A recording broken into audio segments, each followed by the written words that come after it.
Lada fidan Ñiangmong kan ke video ye fi. Hai bro mentaga sing an peni Kumno filaban conceal Ñiangmong lada Ñiangmong jong pi urban bha. Da ka penan kam artly ki color characters u yellow but u orange color character. Ngaru ngada Ñiangmong tamba jonga u kam stang shini shiliang but u kam urban shini shiliang. Tilada Ñiangmong jong pi u kam stang kumni filaban penan kam tang u peach color character. Tamba lada Ñiangmong jong pi urban bha filaban penan kam u orange color character. Filaban penan kam kani ka juk technique lada fidan dark circles ru. Shop in ta makeup make sure we prep high kasnedo by prepping a ta moisturizer. What kleru banta sunscreen lada fita makeup minsngi dida filada filaban ta primer. Dia sa shim yu uni u orange color character. Sedap kandiat hapo trail ni on the back of the concealer cover. Dia sa ta kumni kenang ba unum long dark palat.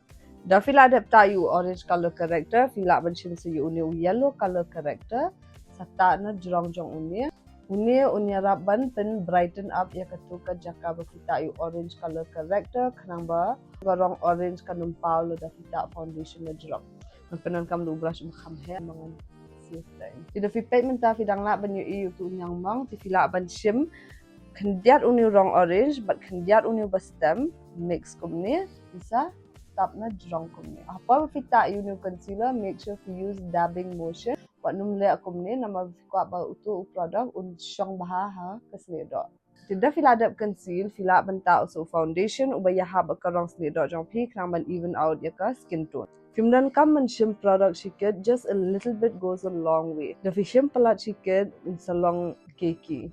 Mentang anta so foundation filaban penan kam no foundation ubaya ha ka skin type jong pi. Lada pidan Ñiangmong lada pi shuta direct do foundation. Ketua jaka bafita ke salong betul. Tilada fi kwa ba ke base makeup jong fi kan long even. Tak shadow u concealer color character. Biasa tak u foundation na jong.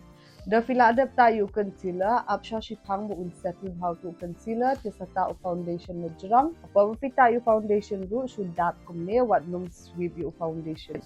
The reason bafi haban shu dap kumne and not sweep namar ba da fi dap utu u concealer unum ki da fi sweep kumne yu brush utu concealer bafita na po ula ban ki fita makeup man kasni fila ban use kini ki color characters but fila ban chupanan kam da BB cream na ni CC cream na ni tinted moisturizer ta fi numi issue ki Ñiangmong ala da tablet ti mentangan complete ya kani ka makeup look off camera bangan sawan pen EFE ka complete look but kani ka complete look.